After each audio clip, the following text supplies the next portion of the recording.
Hey there, Emma here, and in 2023 I hosted a painting challenge called Dogtober where we painted a different dog breed every day of the month. You may have seen some of the clips that I posted on Shorts at the time, just showing like a few little clips from each painting, but I've decided to go and pull out the real-time footage and share them this year so you can follow along if you'd like to. A couple of disclaimers/explainers. The point of the challenge for me was that I wanted to try and loosen up.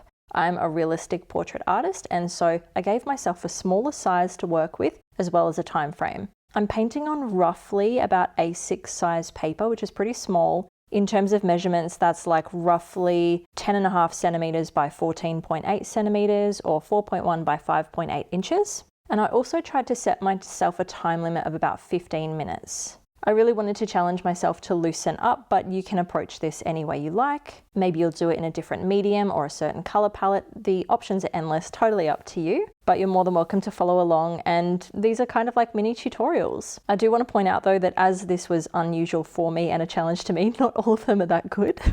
I really struggled in the beginning to start loosening up, and particularly struggled with the long-haired dogs. But you know, it's an adventure and you'll see me progress through the month and learn a lot. If you want to grab the outline sketches, I have put all 31 sketches into a document, a PDF that you can download from my website. I will link that in the description. You'll just need to pop your email address in, which will sign you up to my mailing list, but then you'll get the document with all 31 outline sketches, roughly about the same size that I'm painting. You're more than welcome to print them, trace them, size them up or down if you need to. I'll be working with my usual set of supplies and mixing colors as well, but I will talk you through the process as we go. Let's jump in. Day 25 of Dogtober, we have a pug, and so far the shortest tutorial of the month. So this is a good quick one where I think I do a good job of keeping it pretty loose. So we need to get our color started for this, and we're basically just going to have a big brown mixture because it's really just a brown dog, and we're going to use the same color really diluted to create the paler fur.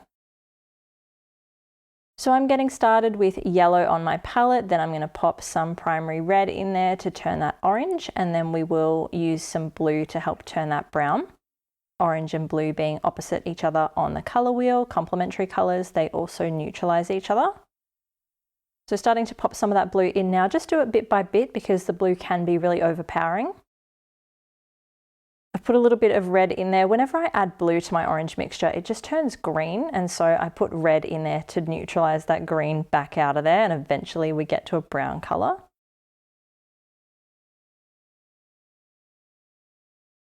So it's looking pretty good now. A little bit darker will go, so a bit more blue. And we're ready to start. So I'm going to be basically painting a lot of the fur on one layer. And we've done a similar technique in previous of the Dogtober tutorials where we just start putting color down and then touch it against some water, but maybe leave some gap in there. And we're able to kind of like keep it soften on one layer, but without the colors just blending wildly and going wherever they want.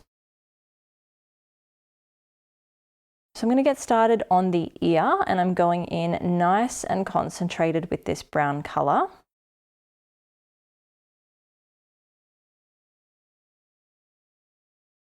I'm also going to pop in the other ear while I'm here.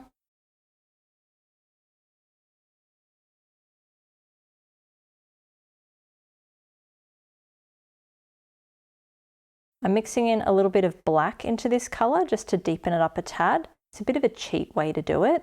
Instead of fussing around with blue and then red and all that again, you can just put a little bit of black in there. I'm going to start doing the markings around the eyes and the snout before touching all these areas together with water and letting that lighter color come through. So very carefully taking that around the eye.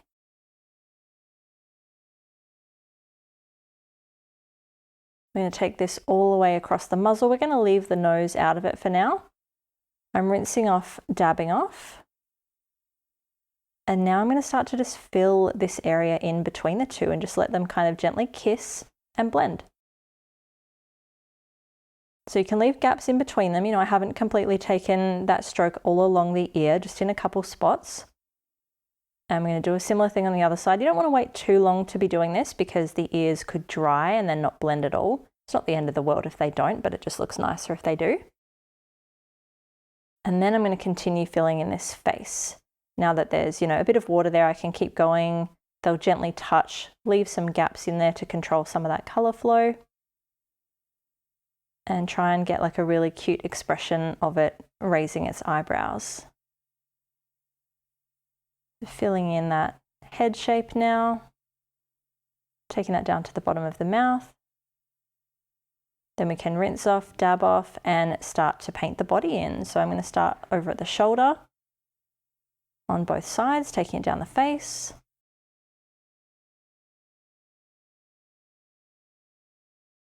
Then we can just take that further down the body and we'll just leave the chest for a second. Taking this pale brown colour all the way across the feet.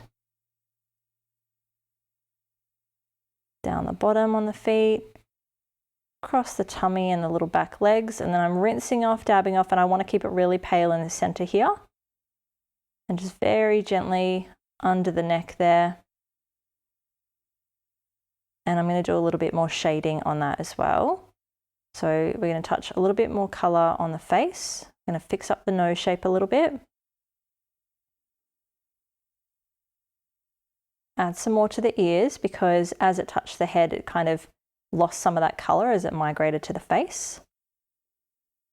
Rinsing off, dabbing off, and I'm just going to get a little bit of colour and just gently add that to the outer edges of the pug. So down the shoulders, a little bit more, but very pale still. Down the sides, on the belly or the pooch or the back legs, whatever it might be. And then we're going to dry it off. And we've already done like a huge portion of this painting. I'm going to grab some more black now and mix that into the brown colour and paint the eyes in. So we're just going to fill in these gaps that we have cut out from the previous layer. You can leave a couple of little pale edges, white edges around the eyes if you like. We've been doing that in a few of the paintings. Just helps the viewer see where the border of the eye is, if that's a very similar colour, which it is in this case. Helps us know exactly where the eyes are. And then with some more black on my brush, I'm just going to paint in the tiny little nostrils, our little comma shapes. Rinsing off, dabbing off into some brown. And I want to paint some little wrinkles on the forehead now. So I'm kind of wrapping one around the eyebrow and on the other side. Another little one in between that. Adding some more black into the mixture, dabbing the excess off. And I'm just going to make that a little bit darker and bring that closer to the eye, kind of like connecting it down and outlining this big squishy muzzle.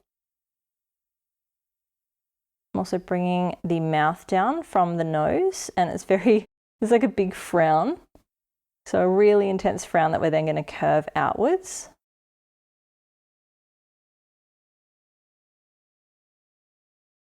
Dipping into some brown, getting rid of the excess on my brush, and I'm going to paint the little feet in.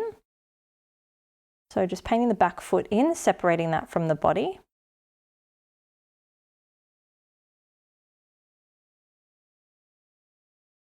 Adding a little bit more colour down closer to the edge of the body, just so like it's casting a shadow onto the foot.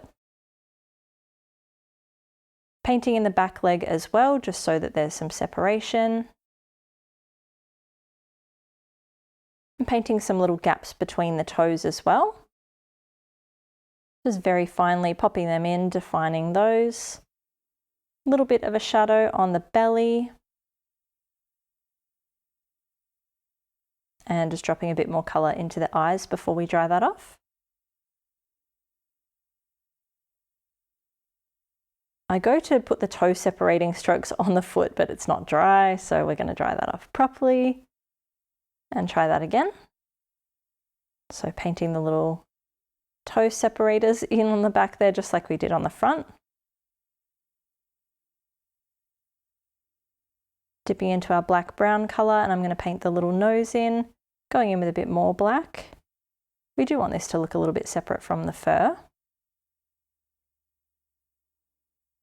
So painting that in and then just bringing the colour up to the top with water. And drop some more darker colour at the bottom there. We're now going to pop our highlights in on the eyes. We've only got less than a minute. This has gone so quickly. But we are going to dip into some white and then pop our highlights in on the top of the eyes. I do these quite big. You could probably do them a little bit smaller.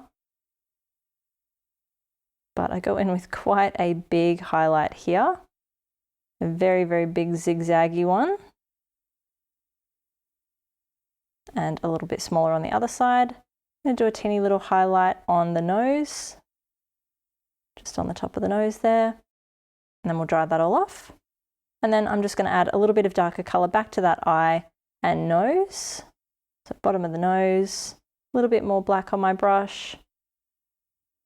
And just under the eye and cut out some of that highlight and reduce it as well. But that is our pug, a very, very quick one, a very cute one. I hope you enjoy it and I'll see you in the next one.